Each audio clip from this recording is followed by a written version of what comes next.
accessed the podcast of OA. Located deep within Sector 14845 and powered by the Emerald Light of Will, the podcast of OA is your guide to the Green Lantern universe. Hosted by Lantern Myron Rumsey, the podcast of OA begins now. Green Lantern fans, you're tuned in to the podcast of OA, episode number 171. This episode, Phil, Bova, and I are going to talk about the newest issue of the Grant Morrison and Liam Sharp, issue number 5. And we've got a lot of listener feedback. So Phil, my friend, we're in July. We survived June, and we're into the deepest part of the summer for us. Pretty hot out there. How are you and the wife and little Clark holding up? Hot. I mean, it's got to the point now where I don't even want to take the dogs out for a walk. It's just too hot, man. It's like the heat index is around 100 and stuff, and so Clark's doing good though. He's I think he's in his teething and his growing phase, so he's kind of crabby at times, a little touchy with his temperament, but otherwise he's doing great, man. Everybody's doing great over here. I can sympathize with him because I feel a little cranky every now and then too. Oh yeah. Yeah. So we're doing good. I'm actually starting to work at my district headquarters. I've been going down there for the past week, doing some stuff. They're getting ready for whatever school year we're going to have this year. So there's a lot of stuff that needs to be done. So I've been down there doing a lot of work, and it's actually feels good to get back at work, but it's a little weird to be away from my wife and the baby. You know, I've been around them since forever. And now I go these hours without seeing them, and it's like, oh, it's so quiet. I don't know what to do. It sounds like you have to get used to working again. Yeah, it really is. I even told one of the guys that worked that. He's like, how you doing down here? Everything going okay? I'm like, I'll be honest, man. It took me a couple of days to get used to the fact that I was working again, man. It's been so long since I've had to go anywhere to do it. I was like, and the baby's at home, and it feels weird. I said, but I'm getting used to it. So the governor of New York has not released his protocols for what schools have to do to be ready for the start of school year. So he's releasing that next week, and then they have until the end of the month to submit to the state their plans. Now we have 700 different school districts in New York State. So it'll be interesting to see how long it takes them to review 700 plans. And then supposedly he's going to let us know at the beginning of August if schools are going to open. See, I'm kind of curious to see I know our governor hasn't done anything. I know the last I heard from downtown was, if schools open, they're going to probably do a thing where they test all the teachers, which that's legit. I get it. As long as they don't have to pay for it, obviously. And then I heard something along the effects that they're going to test kids. Now, I don't know how they're going to test that many kids in a public school system. I don't know how well that's going to go. I mean, it's not any different than getting a physical, I would assume. It's a little bit, I heard the test doesn't feel too good, but that's a lot of kids you're going to have to test, and a lot of results you're going to have to try to get back before you start the school up, especially in July right now, July 9th. Yeah. I don't know. I don't envy the higher ups when it comes to this stuff. I don't know what they're going to do, but I don't know. we as an IT shop streamed about 7 or 8 high school graduations last weekend and the weekend before that.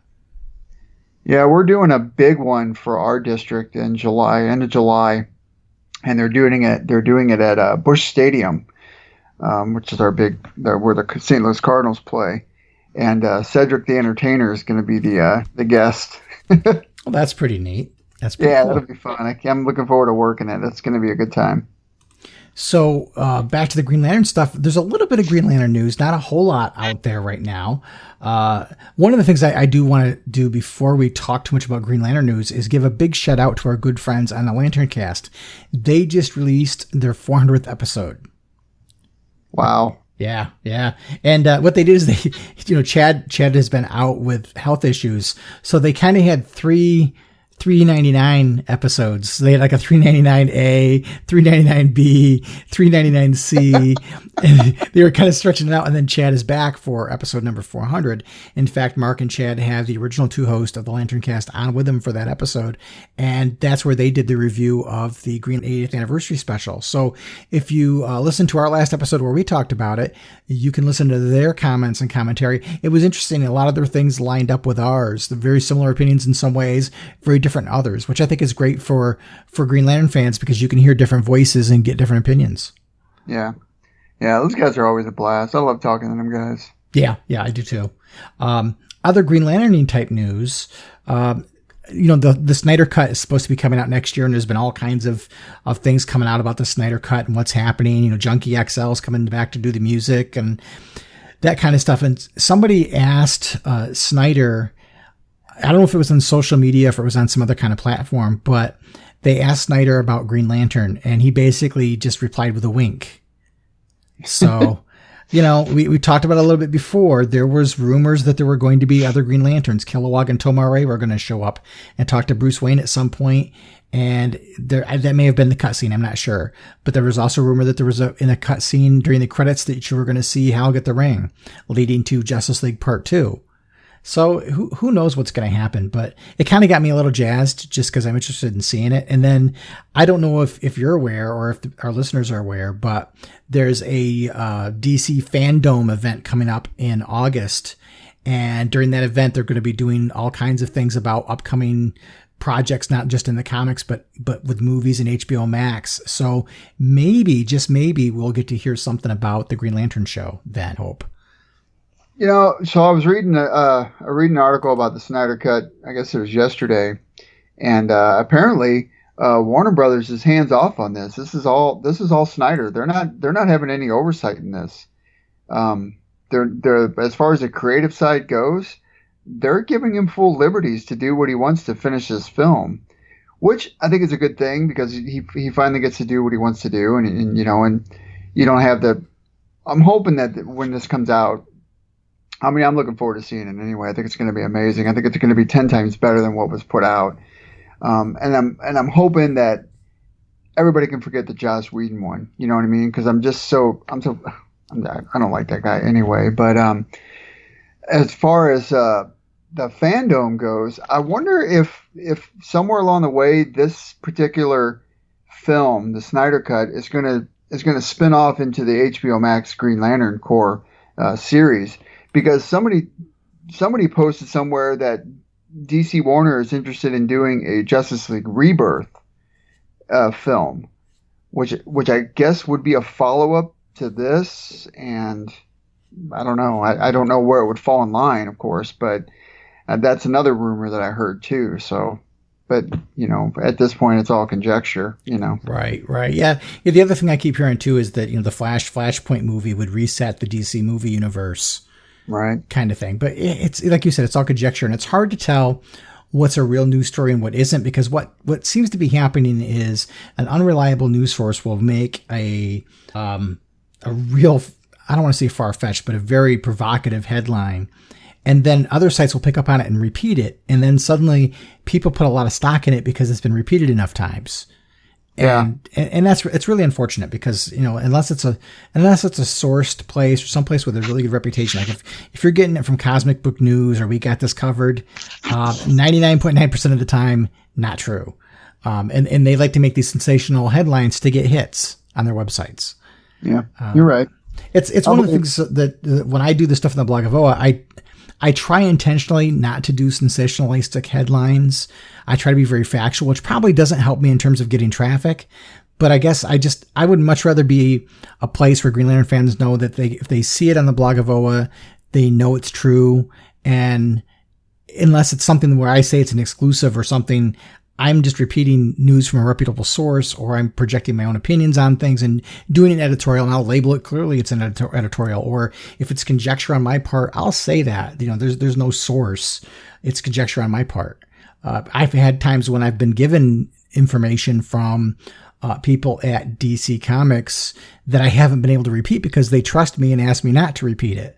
So it's a double-edged sword because I could have, a case in point, when the whole Rebirth Initiative came out, I knew that Ethan Van Sciver was working on a book before anybody else did. Well, I shouldn't say anybody else, but I knew before the general public did, because he actually sent me that cover, that Hal Jordan cover with the ring and the reflection of Sinestro on the ring, that covered the first issue. He sent that to me on Facebook Messenger 2 or 3 days before that big event where they were announcing books, but I couldn't talk about it. Well, clickbait is that's just a sad use that people, trolls on Twitter use just to get hits and just to get people to visit and stuff like that. And, it's just like this whole fake news stuff, it's not any worse than that. And, you and I talk a lot about what we'd like to see happen. And you and I talk a lot about rumors, and that's what they are. They're rumors. Because I got news for you. It doesn't matter what we say all the way up until the point. Everything can be turned on its head when things come out. It's the same thing with the Snyder Cut. Everybody is so bent on wanting to know everything that's included, what's going to happen. And it's like, okay, we've waited this long. You've only got a few more months to wait for it to come out. There's no need spreading wildfire just because you want to get clickbait on your website, or just because you want to gain traction because you think you know something before somebody else. Nobody knows anything. I got news for you. Nobody knows anything. And all of it is rumors. And I can't specify that enough. And people get so wrapped up in rumors that they think it's the truth. And, like the Green Lantern stuff. I sit here and I salivate and I'm like, oh my God, it's going to be amazing. That's going to be awesome. Because I like the scene from the movie when they showed that Green Lantern that took off. It was a great scene. It looked great. It was cool to have it added in there. But I hope that with that film, I hope they use some Aquaman's backstory to hash that out a little bit more. I'd like to see, because I know they mentioned in the Aquaman movie, they mentioned King Nereus King Atlan, and he had the trident, and that's of course what Aquaman goes after in the movie. I hope at some point he appears in that form of battle that they show. Remember that extended battle they showed with all the Themyscirians and the Atlanteans and everything? Mm-hmm, the whole flashback fight, yeah. Yeah. It'd be cool if they tied that somehow. That gives a really good reflective foreshadow to the Aquaman movie. But, again, these are all hopes and wishes and wants, and, that could all be flipped on its head when this comes out. For all we know, this could be a gigantic flop. I doubt it will be. I don't think that Zack Snyder, the filmmaker that he is, I don't think he's going to be going to the lengths that he's going to get this finished with any indication that he thinks it's going to be a flop. Now, you're going to have your Snyder critics, but they're only going to be the critics because they don't like him as a filmmaker. End of discussion. And that's the critics that they have. Just like some people don't like filmmakers for what they are. There's other filmmakers out there that I don't really particularly care for. But Zack Snyder has his fair share of critics, but it's only because of how he makes his films. And that's pretty much where it lies. It's not about the characters, and it's not even about the movie per se. It has to do with him as an individual and him as a filmmaker. I think that's where the critics are going to lie when it comes to this film when it comes out. But I happen to think when this thing comes out, it's going to blow Justice League out of the water, and it's going to gain all kinds of fandom. And that's just one man's opinion. I think it will be interesting to see the critical reviews from reviewers, because there are people who dislike the fact that the Snyder Cut is being released because they think it's rewarding bad behavior. And I think they want it to be bad on purpose. Or they will intentionally criticize the film overly because of it. Well, I mean, yeah, because, you got the whole Snyder Cut movement, release the Snyder Cut, and it gained enough traction to where, you got to hand it to a corporation like DC and Warner Brothers that took it upon themselves to say, okay, we're going to listen to the fans.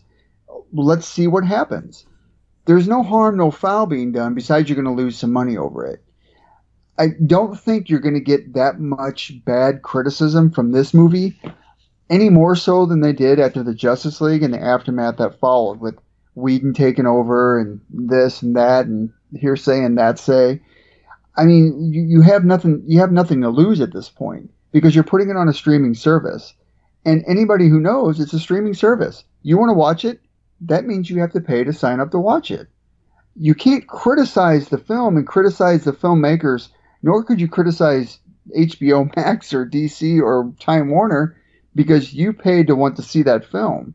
You should criticize yourself because you're the one that spent the money to do it, and at the end of the day, I mean, if this 4-hour movie comes out, I mean, I don't know, man. I think it's going to surprise a lot of people, and I didn't hear a lot of negative criticism and shade thrown at Zack Snyder, like I'm hearing about this whole Whedon, Ray Fisher thing and stuff that's been circulating around the internet lately. And we don't even have to get involved in that talk, but I don't know. I think it's going to be considerably different than what people are going to be looking for, and we'll see what happens.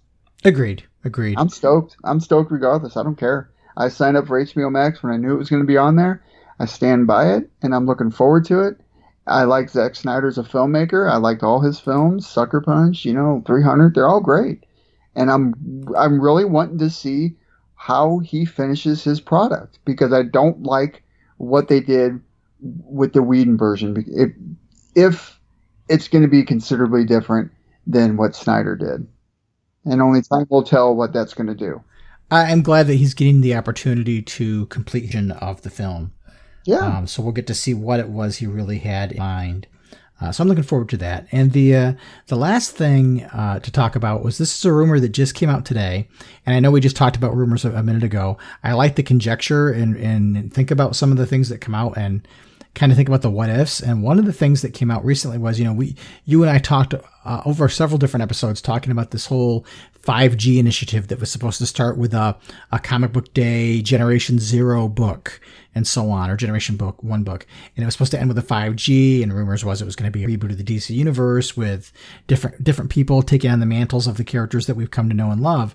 Well, supposedly now, this has all been scrapped with Dan Didio being gone, but supposedly, and again, rumor, take it with a grain of salt. Maybe it's the size of a grain of salt, but maybe it's the size of the Rock of Gibraltar. But the grain of salt, the whole thing is supposedly 5G is going to morph into a line of air quote Elseworld type projects where you'll see the Luke as Batman story and Jonathan Kent as Superman story play out as alternative versions of the DC universe. Well, I'm sure they'll. So in other words, those will just be. Oh, I see what you're saying. So like Jonathan Kent, Superman's son, would take over as Superman, and like Luke Fox Diana Prince would take over as Wonder Woman or replace Wonder Woman. Yeah, I don't know who was planned to be for Wonder Woman, but yeah, somebody else would be Wonder Woman. Basically, all the Barry would be the Flash, somebody else would be the Flash, and these were going to be characters that are not the logical ones you might think. So it wouldn't be that, for example, in Green Lantern's case, that it would be John or Guy or Kyle or any of those guys. The rumor was it was going to be Joel Moline from Far Sector. That was the rumor. Right. So apparently this whole thing is dead, as we've kind of been talking about, but supposedly they're going to try to salvage the work that was put on some of those books and turn them into either an Elseworlds line, and they're probably not going to call it Elseworlds, but they'll come up with some kind of a moniker for it, but their own line of books, their own series of books, or a series of, mini-series, something to that effect. Well, that'd be interesting. I was kind of wondering, with the restructuring going on, because Venditti was only on Justice League for a few issues. As a matter of fact, I read he did good work on that too. I wish he would have stayed on that title. But I was kind of curious about why he would only do a few issues of that when they're going to take him off of it, because he's been doing great work for DC. So I heard a rumor that he's supposed to be involved in some other book. What it is, and nobody knows, and nobody will know until it comes out. But I mean, I don't know. Like you said, man, it's all rumors, and it's all like these little breadcrumbs they like to throw out there for us fans, man. And we eat them up, until we know exactly what we're in for. Well, supposedly Venditti was one of the people that was working on the 5G books. That's why he lost some of his titles, was so that he had time to work on whatever character or characters he was going to be working on. Oh, I got you. Okay. Well, that makes sense. Yeah. Well, we'll see. Time will tell again, man. Yep. Time will tell. So we'll be back shortly. We want to take a quick pause and get our episode's version of your Green Lantern fun fact for this episode. And then when we come back, we're going to do some talking about Green Lantern Season 2, issue number 5. All right. Sounds like a plan to me. All right, fellow Owens, welcome back for another Green Lantern fun fact brought to you from the podcast of Oa. And here we go. This is an awesome one. Emerald Twilight is easily the most controversial story in the history of Green Lantern. Following the destruction of his hometown, Coast City, Hal Jordan loses his mind, leaving a trail of death and destruction behind him on a suicide run toward Oa, home of the Guardians of the Universe. Hal attempts to harness the power of the Central Power Battery to grant himself reality-bending power. He maims and kills his friends and allies, snaps Sinestro's neck, and kills all but one of the Guardians, becoming the all-powerful villain Parallax. Despite the retcon of Hal being possessed by a fear demon a decade later in Green Lantern Rebirth, Emerald Twilight still stands as the dark nadir of the character's history. It didn't have to be this way. When DC decided they were going to overhaul the book and introduce a new lead, series writer Gerard Jones pitched a story where Hal would rebel against the increasingly amoral Guardians, resulting in the dissolution of the Corps and Hal's departure from the title role. DC did not feel this was an extreme enough revamp and decided to throw 35 years of character history into a grease fire instead. Green Lantern would eventually right itself again, but for many fans, Emerald Twilight left a scar that will never fully heal. And there you have it, fans. Another Green Lantern fun fact brought to you by the podcast of Oa. All right, well, welcome back to the podcast of Oa. Phil, my friend, we've got a new issue of the Green Lantern to talk about. And, the last issue, neither one of us were exactly thrilled with the story, but this one was really, I don't know, I think this might be my favorite of the bunch so far. And before we get into the issue itself, I got to talk a little bit about the variant cover. I love Liam Sharp's covers, and I've liked most of the variant covers, but this one by Gary Frank, I don't know if you picked it up, but it's a cardstock cover, and it's really cool. It's an image of Hal with a bunch of missiles coming out of his ring being launched out. Just popped for me. I don't know whether you've seen it or not. Actually, I'm looking it up now. I don't think I've seen that cover. I need to check that out. It's really cool. Really like it.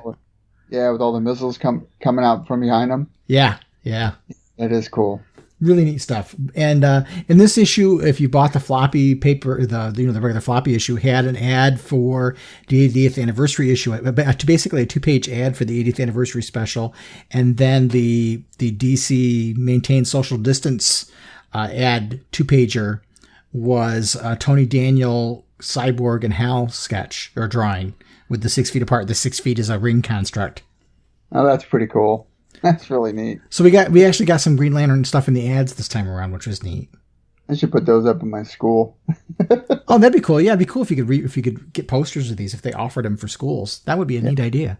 That'd be really, really. Jim Lee, if you're listening, but you're not. But so I reached out to Liam. Well, I didn't really reach out.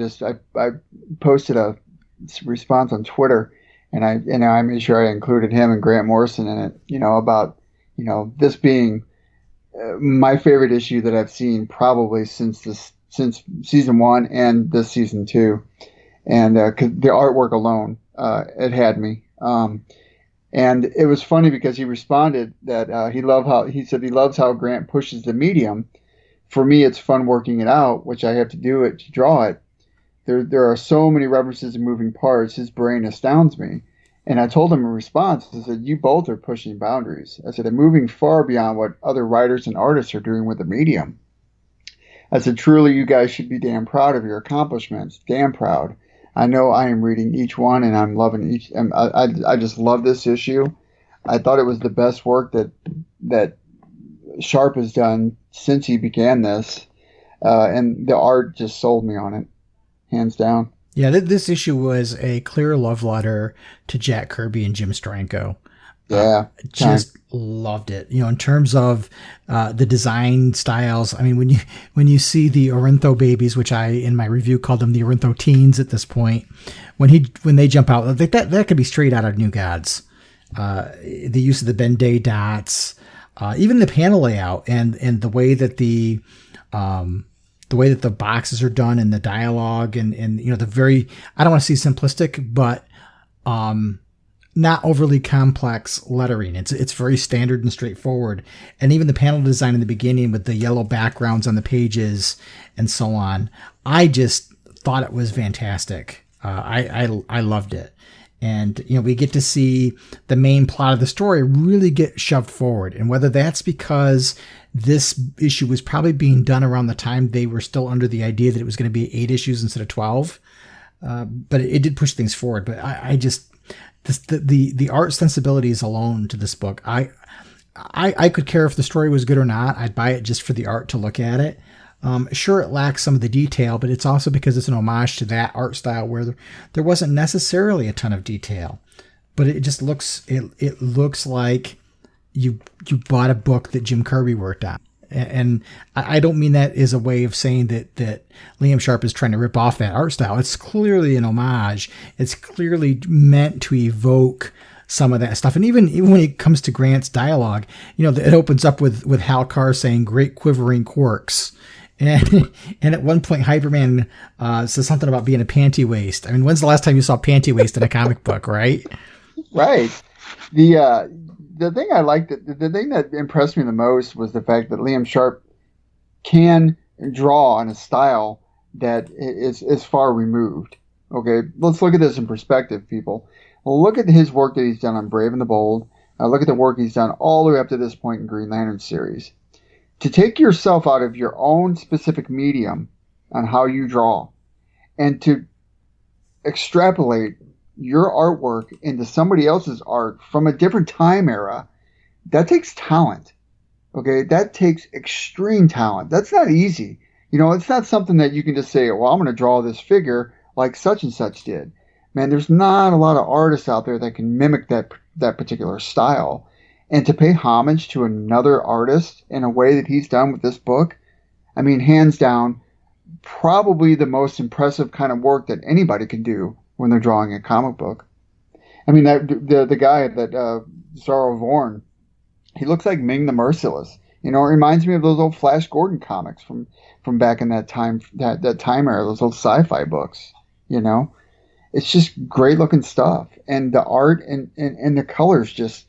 I mean, it just hits you in the face, and it's bright, and it's gorgeous, and it's beautiful, and the characters are all drawn really, really, really, really well. I loved it. I was ecstatic when I picked this up. Yeah, when I flipped through it, I was like, oh wow, oh wow. I showed it to my comic shop owner. We were talking about the book and stuff, and I happened to flip it open and look at it. I was like, oh my gosh, look at this! And he and I sat there and flipped through the whole issue looking at it because it was so cool looking. Yeah, it's just so impressive. Just so impressive. But, what'd you think of the story arc? What do you think about the Hour Man and the story arc? Not the Hour Man, Hyperman. Hyperman, yeah. I thought this was a good way to propel it forward. I mean, this is pretty much a straightforward superhero adventure book. Lots of times there's heavy mental lifting you have to do when it comes to Grant Morrison, and that's one of the complaints that people have about this series. And this book couldn't be any more straightforward if you tried. Now there's some detail in there. I mean, we talked about Grant Morrison pulling things from Green Lantern history. This has got a lot of Superman and Superboy history in it. I mean, obviously from Hyperman and Hyperwoman and the Hyper family, which are analogs for Superman and were Superman characters, to seeing and even Calypso, the Hyperdog. But Hal Carr is another analog for Superman, and Power Lord is an adult version of Power Boy. And he also appeared, if you go back to what issue was it? Issue 9, when the Super Watch had that big battle and there were all those characters lying on the ground. He was one of them. Very cool. So it's neat to see all that tied together. But again, you don't need to know any of that stuff. I mean, even he talked about when Hyperwoman is talking to Hyperman and they're having this kind of almost a fight, this argument, this squabble, and she talks about his past dalliances, and he mentions a character called Carice Khan that actually came from a Superboy issue from way back in the day. I mean, it doesn't matter. You don't need to know that, but the fact that rather than just do the lazy thing and create a new person's name, he bothers to use a character that appeared in one issue once upon a time and throws it in is really kind of neat. It gives you that whole everything does matter. Everything we've read does have meaning in some way, shape, or form, and it's just an Easter egg. Well, it provides depth. It provides depth to the not only the story evolving, but it also provides depth to the characters themselves. Absolutely, and the whole one of the things that was kind of a subtext here is that something's wrong with Hyperman, and a couple times they talk about it. Somebody at one point, what does she say? She says something about him having, he says, blame the emerald wavelength earthite poisoning. And then later on, Hyperwoman says something about exposure to radioactive xenominerals. They're talking about kryptonite poisoning. So at some point, Hyperman got kryptonite poisoning and he was affected by kryptonite, and it kind of turned him dark. And it's interesting to see the dynamic between the two. I almost want to know more about what happened there. I think my favorite image, probably one of my favorite images was Hyperwoman on that page where she's lifting up that, just looks like she's kind of halfway sitting with her knee up, and she's lifting up that building or whatever that fell on her. Oh yeah. Yeah, she looks totally cool there. Love that image. And I love the image where the train construct hits her from behind. Yeah. That was just so awesome. And then Hal making a giant hand and picking up the tanker truck and whacking Hyperman with it. I thought that was cool. I mean, there's so many really cool images in this. When the Orentho babies arrive, that just popped for me as well. And then when Hal is fighting with Hyperman at the end, and they're having the punch out at the end, and Hal's doing the that nose I'm about to break, that's yours. Your jaw, same. Just really good. The rhythm of the story, the pace of the story. The artwork sells it, that's for sure. But again, just a very straightforward story that was exciting. I mean, I'm left worried about Penguin Word. Is the ring really dead? Yeah, they did kind of leave it on a cliffhanger. But they're always good about that, They in this one more so, because I felt like this one left it as a big cliffhanger. The Orentho babies, you're talking about the Hawk guy, right? The real Tops. Colorful. Tops and the rest of them that showed up. Those are the Orentho babies, but they've aged a little bit. They're growing. They must grow at a quicker rate. That character really pops, man. That art and that color really just gets you. On that. Yeah, super cool stuff. And you see them attack Calypso, which is a neat riff on Crypto. Yeah. But yeah, that whole image where you see him jumping out and doing the screek kind of thing. Boy, the design is so Kirby. It really is. I mean, it just screams him. You're totally right. I was so jazzed by this issue that I did probably a foolish thing, but I went to Amazon and there's an absolute edition of Fourth World that came out recently. So it's the Kirby stuff done in the absolute format. So it's, the oversized pages, the glossy pages with all the extra supplemental material. They're collecting it in two different absolute editions, and the first one is out. I went and ordered the first one because I realized I didn't have any of that stuff in my collection to begin with. And I'm like, well, if I'm going to get it, I'm going to get the absolute edition because it's such a great reading experience. But it made me want to go out and buy them. It was silly. I got the digital edition of Jack Kirby's Fourth World. I haven't read it all yet, but I've heard it's really, really fun and entertaining to read. Yeah, it kind of just brought it back into the forefront of my mind. I've always liked the Kirby stuff, but I don't have any of it. It never made it into my collection in the 70s for whatever reason, and I've never bought the collected editions. So I went out and sought it out because it's just something I want to read, and I haven't read it. I feel like there's a section of my comic book reading history that's not there, but. Anybody should go back and read the New God stuff. I mean, it's really, really good. It's cool to see like Orion and Darkseid and Highfather and all them characters that were developed during that time. I mean, because look at what we're getting ready to get. I mean, we're finally going to get to see a Darkseid character on the screen, hopefully with this Snyder Cut that's coming out. So it's really, really good. it's really good source material, especially if you were into the whole what that recent story arc with the gods. Godhead. And I thought that was a great story. You know, when they had all the new gods in there, I thought that was cool. I mean, I really like the new gods. I like the whole concept of the apocalypse, and I love Granny Goodness. I think she's awesome. Steppenwolf, maybe not so much, but I do like Jack Kirby's Calabuck. I always thought he was kind of cool. Yeah. And I liked seeing Raikotoro again. Salt guy. He was cool. I liked the issue from cover. I couldn't really find fault with the issue. It's hard not to get past the design aesthetics and not just be wowed by that. But the story itself was, again, uncomplicated, straightforward. If you're doing a throwback, it's what you would expect from an older comic. It's basically the bad guy and the good guy fight each other. Hal's basically overpowered. His ring has been critically damaged, and he's got to figure his way out. And unlike the Jeff Johns versions of Hal, this is very much a throwback to the old version of Hal, who had to think his way out of things. And he and the Ring come up with a plan together. They find the Achilles heel, and Hal finds a way to overcome it. The panel where, Hal sometimes made fun of for the giant fist thing, but when you see an army of fists pummel Ultraman, it's pretty darn cool. It is cool. It really is cool. Reminds me of like the Forever People. Remember the Forever People when that came out? Oh yeah, exactly. Yeah, you're right.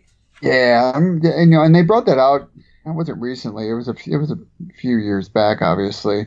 I got into them. I thought they were pretty cool characters. I kind of wish that they were still around, but yeah, it's good homage, man. And it takes a good writer and a good artist. I mean, let's not to mention the art by Steve Oliff, but it takes a certain tandem to really, really harken back to these artists that, brought these comic books in a different time and a different space, and to bring it forward for people to appreciate now, to where we can look at it and say, that's Jack Kirby. That was the man who invented this. That was the man who took it to new levels with this. And there's not, like I keep saying, there's not a lot of artists and there's not a lot of writers that can really, really do that. And I mean, my hat's off to Sharp on this issue. I mean, just top-notch work on your art. This guy's got no limits, man. He's unbelievable. Unbelievable artist. The parts where I get this Dranko vibe are when Calypso is attacking Hal with kind of this mental attack, and you see these circles around Hal that kind of represent sonic waves. Later on in the issue, right. I thought that was cool. That reminded me of Stranko, and that's where I got Stranko from. But yeah, I can't think of anything about this issue I don't like, to be honest. I didn't find, even though the Orintho, tops when he talks, it sounds a little odd. He's, Uncle Hal Protecta. That's a little awkward, but at the same time, it's clear what he's saying. So the complaint, like we had in the last issue, where you couldn't figure out what in the heck they were saying, certainly in this one, that isn't. It was very clear, and I really kind of dig the Orintho teens as they are right now. I kind of wonder what's going to happen to them. They are kind of cool. I kind of hope they come back.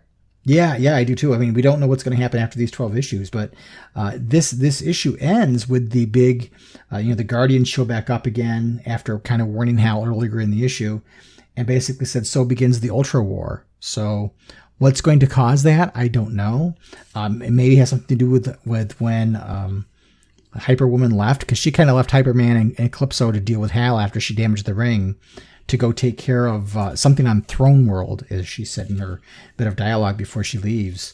So I don't know if that's what's starting the Ultra War. If it has something to do with the marriage of their son, because that was one of the plot points before, was that Hyperboy was getting married, and maybe that's got something to do with it. I'm not sure. We'll find out next issue. But with this, it ends. The $1 million question is the ring dead, air quote, because I'm not sure if it's really alive, but if Pengueware is in the ring, is Pengueware gone because they've declared the ring dead? And what's happened with Hal, because he's in a real bad shape. He fought this guy tooth and nail, somebody who's, basically an analog for Superman, which shows again that Green Lantern can hold their own against the big blue Boy Scout, whether he's wearing a red costume or a blue one. And here he takes out Hyperman, but boy, is he a lot worse for the wear. He's deaf. That's one thing we hear is he's deaf. So who knows what's going to happen? I know that Hal's not dead, obviously, but what's going to happen? I don't know. I'm really excited to see what's going to happen next. It's good. I wonder if you're going to do the same art for the next one. I don't know if there's not a preview out for the next one, so I'm kind of wondering if they stay with the same type of setup like they did on this one, or if this was just a one-off. Yeah, I don't know. All we've seen so far is the cover. Okay. But. We'll see. I kind of hope they do. I kind of hope they come back and do the same type of the format like this one is in. But even if they don't, I'm still going to be appreciative of this one. I need to go out and buy a hard copy of it though. This one was awesome. I loved it. Yeah. All right. Well, let's take a quick pause, and we'll come back, and we've got quite a bit of listener feedback. I think we've got 3 this time around. So let's do that, and we'll be back in just a moment. All right. This is Salak, Green Lantern of Sector 1418, and you are receiving the podcast of Oa. The podcast of Oa. Well, Phil, we have 4 different listener responses, which is probably, I think, a record. Yeah, that's a lot. So the first response we got was from our good buddy Daniel, and Daniel was responding to episode number 169. And Daniel was part of our We Are the Core segment, or You Are the Core segment, not too many episodes ago. And fans who like that segment may realize or notice that it's missing from this one. I've decided to take a little bit of a break from the You Are the Core stuff just because scheduling was being difficult for me, and it was just difficult to have a show that was nothing but that. So we may go back and revisit it again a little bit, but for now we're going to put it on pause. But Daniel's doing a really neat thing on our Facebook group. And if you have Facebook and you like Green Lantern, seek out the Blog of Oa Facebook group. We've got probably about 2,500 Green Lantern fans in there, and it's a great community. But Daniel is doing a reading club.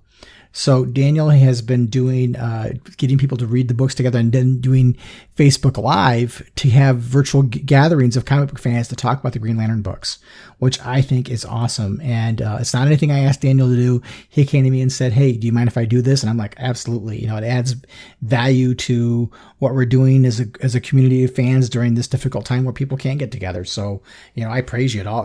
This is all Daniel's idea, so he deserves all of the credit. But Daniel says, the scripted podcasts sound really cool. Do you have to pay for a subscription to listen to Spotify podcasts? The augmented reality that tied into the Green Lantern movie sounded really cool as well. I'm sorry I missed it. I'm not sure how much interest there would have been in it, but it would be awesome if they did more of that connected to the comics, even allowing the readers to solve mysteries along with the comic characters, which is a cool idea. I recently discovered Serial Box, which has a lot of professionally done audiobooks with added music and sound effects. There are several original Marvel books on the site, as well as the Flash one. I wonder if they will continue to add DC content there as well. As far as the comic chat, we recently discussed the Green Lantern Season 2 number 4 in the Green Lantern Book Club. I definitely had a hard time with this issue. The alien dialogue was unnecessarily difficult, and this was coming after issue 2 where we had a similar problem. Even Hal and Barry's dialogue was often unnatural in places.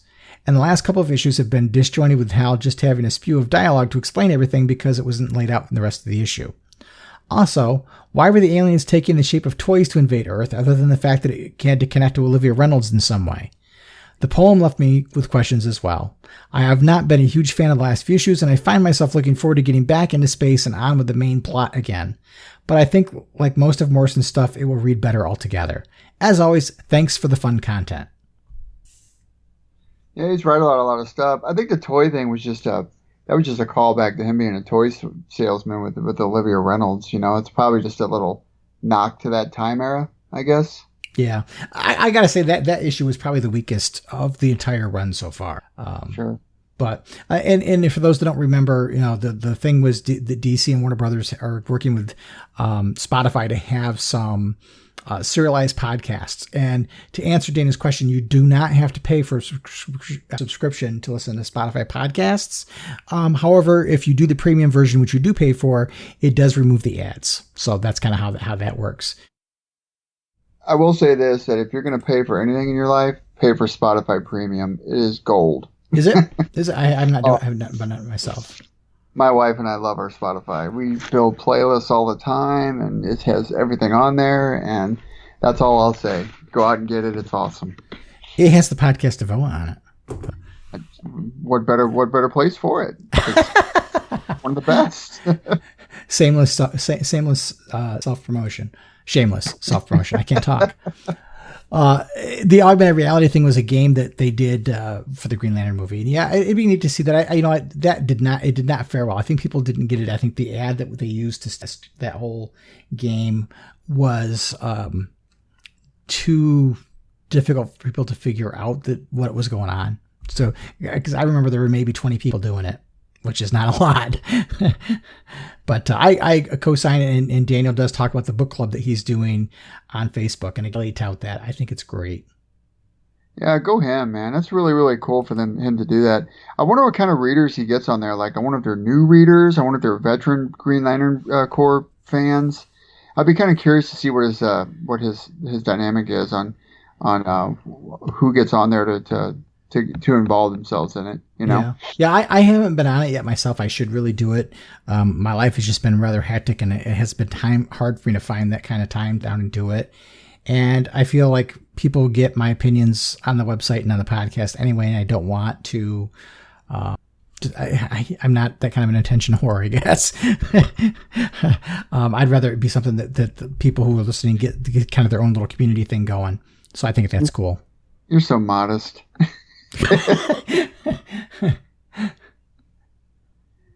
All right, so where are we at here? Tomar Ka? Yep, and I don't know if that's Tomar Ka or if it's Tomar from California. I don't know, but okay. So this is from a response to episode 170. Hey Myron, I was just listening to your review of the 80th anniversary issue and how much you enjoyed the Kilowog story, and I was curious if you've ever covered the Kilowog Mysteries of Love in Space story. It's a really enjoyable read. All right, well, thank you. I do have the issue of Mysteries of Love in Space. I know there's a small segment in there for Kilowog. Have you read it? I did not read it. I didn't buy the book because it was the only story in the book that I was interested in, and wasn't that like a $7.99 book? Yeah, and it was like 80-something pages, too. Yeah. I might go back. If I can find it digitally cheaper, I might go back and buy it. Maybe we could do it as a retro review. Yeah, that'd be cool. So it's Kilowog. It's Old Scars, Fresh Wounds, and it's written by Kyle Higgins, and Cian Tormey is the artist, with John Cleese is the colorist. Cool. So it's been a long time since I've read it, so I'd have to reread it myself. But yeah, we could do a retro on that. That'd be fun. Yeah. So we're into talking about episode number 170, and I expected to have some controversy in some of our comments because we had both the comments about Alan Scott and them bringing him out and he's gay in that issue, and our comments about Simon Baz. And sure enough, after 9 years of doing podcasts and having 28 5-star reviews, we got our first 1-star review from someone who was not happy with our commentary. So Phil, go ahead and read that one. All right, so reference Muslims Green Lantern, okay, by Ant9174. This is on June 28th. Your argument against the representation of Muslim religion and racial profiling can and should be applied to Christians too, right? The Klan touts the Bible, right? But as with a lot of impartial observers, act like you don't go into things into your own agenda. You do, and you undercut your own argument by not addressing that, by pointing out whenever anybody else does it. So arguing this teaching moment and both sides' argument, you should be able to see you're only coming from one side. Everything is not made for you, nor should it be. Try to see a different perspective. Waving the flag is political to you. Just because you agree with it doesn't make it better or okay.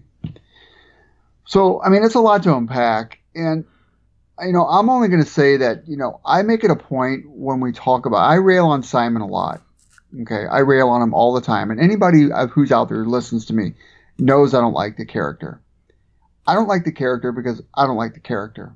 It has nothing to do with his background, his cultural differences aside. It has nothing to do with any of that whatsoever. And I also further make it a point, and I think we both do a very good job of this, that we don't really touch on the religious aspects and of a certain character or their political allegiance, for that matter, because those are always really, really touchy subjects for a lot of fans. And a lot of times along the way, you're going to meet people and fans on Twitter. I mean, that's just a cesspool of argumentative nature, to where it's a hot topic, and people really, really get touchy when it comes to things that hit close to home.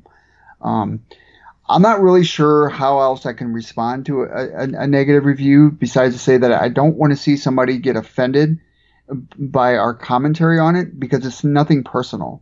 What we talk about, you and I, as far as fans go, to the characters and the Green Lantern mythos, usually resides around the fact of the people writing it, the artists that do it, the characters themselves. And like anybody else out there, we all have our likes and we all have our dislikes. And, I appreciate one person's opinion just as I would another. There's been times when you and I, Myron, don't like Jessica Cruz. I do. That doesn't mean I don't like you, Myron. That doesn't mean I don't agree with you. That just means that you're Myron. You don't like Jessica Cruz. I'm Phil. I do.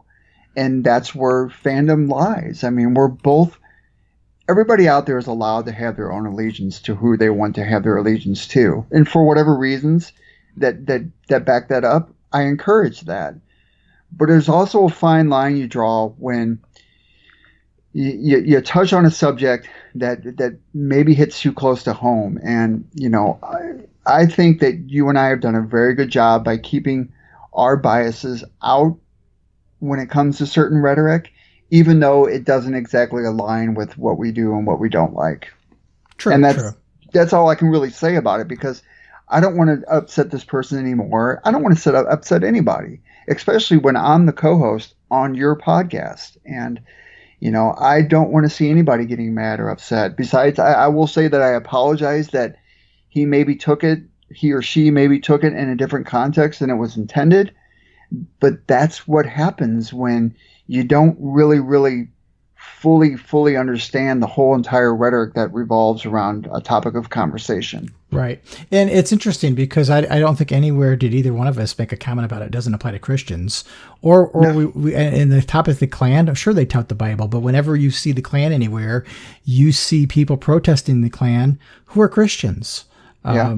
And I'll just say for the record, I'm not even religious. I'm an atheist. So the religious thing to me, I could care less. And I think the point I was trying to make in my dissection of that story and my criticism of it was that, from a narrative structure perspective, having us, try to relate to, Simon's aunt and how she was racially profiled going through the airport and making her sympathetic character is one thing, but then you turn around and you used racial profiling to catch the bad guy. So it kind of undercut, from a logical perspective, to me, it kind of undercut it a little bit. And then, of course, we did the stereotypical incel-looking guy with a red ball cap, which is incendiary. You're at that point, you're not to get religious, but you're preaching to the choir at that point. You're not going to get your message across to somebody who maybe really needs to hear it. What I really did like about the story was Simon's commentary. I mean, if you noticed in that story, Simon didn't do anything violent at all. He responded in a nonviolent way, which I thought spoke a lot to the character. And I think if there's a reason for Simon Baz to exist, to talk about this stuff, it takes a courageous writer to talk about it. But I think you have to really walk that line. I think there's potential in Simon Baz to tell some really interesting stories, to talk about the relationship between the Muslim community and the non-Muslim community, because it is a strained relationship. It suffers on both sides. You've got people who can't let go of what happened on September 11th, nor should we. But at the same time, they don't necessarily see how the Muslim community has reacted because they maybe don't have that. Maybe where they live, they don't even have interactions with people in the Muslim community because maybe there is no Muslim community where they live in rural America. I think there's an opportunity with Simon to talk about some of those kind of things and break down barriers. But I think in that story, you put a barrier up by making the character look the way the character looked. But then the only reason why Simon caught the character was because he was racially profiled. So it kind of, to me, it shot itself in the foot. It was contradictory, and that's what I took out of it. You could have placed, if you're going to, not even taking apart the racial profiling, you put that to the side. You could have put any number of characters in that guy who had the bombs, right? You and I saw it as in, here's this white guy. He's got his red ball cap on. You want to be incendiary, that's fine. That's a writer's perspective. But in all defense, any number of person could be put in there. He didn't have to have that particular type of profile drawn on him, to exhibit that kind of response, like you and I did when we saw it. Now there might be some other people out there that read it that didn't even pick up on that and see that. But that's the great thing about readers and viewers, because it takes a certain person like you or myself or even Ant 9174 to pick out certain things that they may see that we don't. It just means that our opinions differ, and that's okay. We can all like each other because of it. We don't have to not like each other just because of it, though. So right. I'm sad that we got a 1-star review. I mean, it would be nice if the person, we could have the person on the show and maybe have a nice open conversation about it. I don't know if that's the type of show for it, but I also don't want to leave a person that's listening to the podcast with a bad taste in their mouth. So, anytime you want to reach out, I'm open. I'm on Twitter. Myron's got my contact information. I don't want to leave this in a bad place. So, I mean, I hope that we explained your email or whatever it was to the best of our ability. And if we didn't, please tell us how we should, and maybe we can make amendments for that later on. Right. So the last comment we got is from Shadow the Batman, also talking about the Simon Baz story. And this comment came via YouTube. And it's interesting because, I'll just read it and see why I think it's interesting. Shadow the Batman says, I don't like having to say this, but I'm a brown-skinned Muslim and I completely agree with Myron's critiques of the Simon story. As someone who is a part of that community, I feel it's best to educate others to better understand Islam and the Muslim community rather than being disrespectful and pointing the blame on people with questions. That said, I appreciate Simon's speech about not judging others and seeing humans as one people. Personally, I actually don't relate to Simon at all. I don't dislike Simon, but he's not for me. I more relate to Hal and Kyle just because they represent sides of my own life. Didn't matter what their skin color was or what they believe in, it was who they were as people. I'm honestly all for religion and politics and comics. This is the medium where any story can be told, but being smart about it was what makes it last longer. For example, when Tom King wrote the Dark Side War Hal Jordan story where he used Hal's religion to reflect the character and told a great story. Great show, guys. And that's kind of exactly one of the things I like about Hal and Kyle and John and Guy is their fears are generic enough that anybody can project what they fear onto that. One of the reasons why I have a problem with Jessica as an example is not only because she's redundant to me, but that her fear is so defined that it isn't widely relatable. And that's just my opinion. Other people love Jessica Cruz and more power to you. I don't. For Simon, I think the same thing is true, that Simon, I think, was hindered by being paired with Jessica because Simon became the prop to prop Jessica up. And so they didn't make him necessarily look all that good, and they didn't give him the focus. I thought the story with Simon and Jessica in the 80th anniversary special did the exact same thing. Simon's only existence in that story was to be there to prop Jessica up versus being on his own accord. And not only that, I want to say this to Shadow of Batman. You don't have to not like having to say this. You should be proud of saying that. that you're a brown-skinned Muslim. It doesn't add an effect or cause an effect to what your narrative was, but you should never be inhibited by having to say that, first off. And secondly, as far as these characters go, I'm not a fan of Jon Stewart. Don't like him at all. I will say enough to know that the only reason I don't like him, and I'll be honest with you, is he stands for this righteousness as far as having this military background, and he's a strong character. Don't get me wrong, but he's killed characters before, and while I may or may not like that, it doesn't reflect well on how I feel about him as a character. I don't not like him because he's a black African American. I just don't like him, And it's easy for somebody to take a perspective to say, well, you don't like him because he's white. You don't like him because he's black. You don't like him because he's green, or whatever the case may be. It isn't about that, It all comes down to there's certain lanterns that everybody likes. I mean, there's a gajillion lanterns out there, and you have your Kyle fans, you have your Guy Gardner fans. There's probably Guy Gardner fans that don't like him because he's a complete a-hole, and that's okay.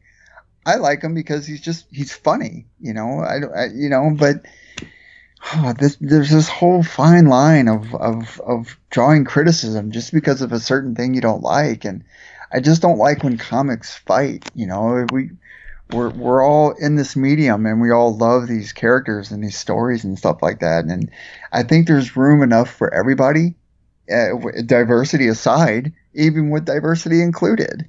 There's plenty to be had, and there's enough fighting going on in this world today. I think we should leave it to what is going on with that and keep it out of the comic book worlds, because we're all fans here, and we all have our passions, and we're okay with that.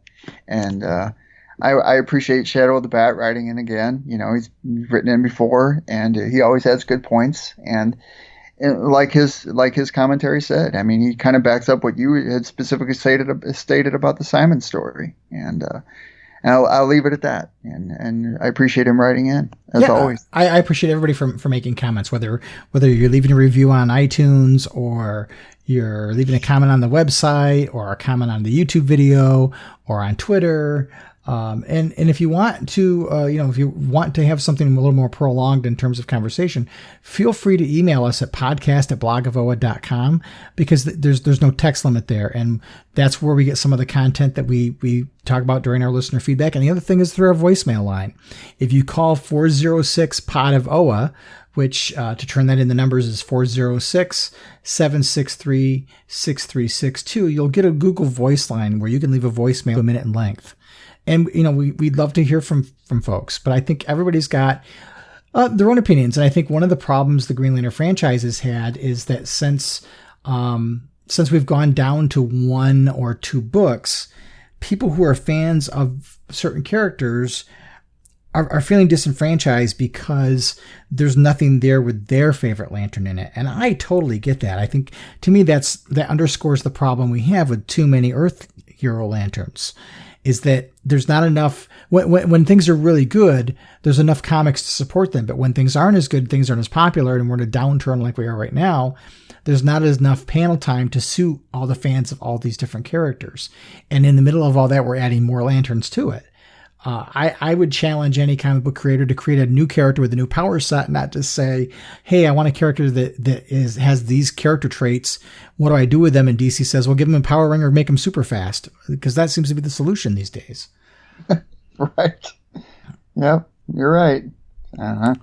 Oh, well, I mean, good stuff, man. I mean, I appreciate the stuff. I mean, I appreciate the conversations, and, I love being here. And negative opinions or not, we'll still take it, and hopefully at the end of the day, we're all can remain friends. Absolutely. The show's been on I don't want to say on the air, but the show has existed for 9 years now, and not everything we say is going to agree with everybody. And I apologize if somebody takes offense to some of the things we say, but we have opinions too, and I'm not going to withhold my opinion or my critique of something because somebody may disagree with it. If you're feel that strongly about it, get your own show. you can do the same thing. You know, I want to inspire people to do their own thing, whether it comes from a good place or a bad place. I encourage people to explore their fandom and start your own website, start your own podcast. I mean, you may not think anybody's gonna partake of it. I certainly didn't when I started all this. And you know, it is what it is. It is what it is. All right. Well, we should be back. I don't know if we're going to be back and do an episode next week, or we're gonna skip a week. It depends. The Green Lantern 80th anniversary hardcover book is supposed to be out next week, but we don't know if it actually is, and we don't know what the contents of that book are. So my thought was to maybe talk about that book, but there may not be a book to talk about. The week after that is supposed to be the collection of the Denny O'Neil, Mike Grell stuff in the Space Traveling Hero Collected Edition. So maybe we'll talk about that in 2 weeks. I guess it all depends on what really gets released and when. And I'll be honest, with the 80th anniversary book, I'm not too thrilled with this 80th anniversary hardcover, because we just had a hardcover 5 years ago that collected all the first appearances of all the major characters up through Simon Baz. So the only content that might be in there that's new, that might be relevant to being in an anniversary book, is maybe the first appearance of Jessica Cruz, maybe the first appearance of Teen Lantern, maybe the first appearance of the first issue of Far Sector. I don't know. To me, that's not enough to go out and buy a hardcover. So I haven't decided if I'm actually going to pick it up yet or not. So we'll see. Hey man, you already spent $100 on all the variant covers, man. You're not allowed to do that. Well, and I just dropped $125 on the absolute Jack Kirby book too. So, it's funny on Twitter. I think it was Donnie, our friend Donnie, made a comment that he used the same strategy I used with his significant other to buy all 10 copies of the book.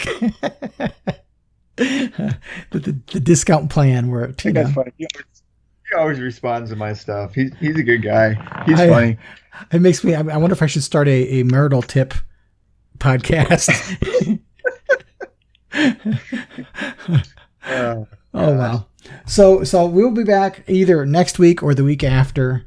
I hope everybody's staying safe out there. And until next time, keep your power ring charged and make every day your brightest day. The Podcast of OA is the official podcast of the blog of OA and a proud member of the Comics Podcast Network.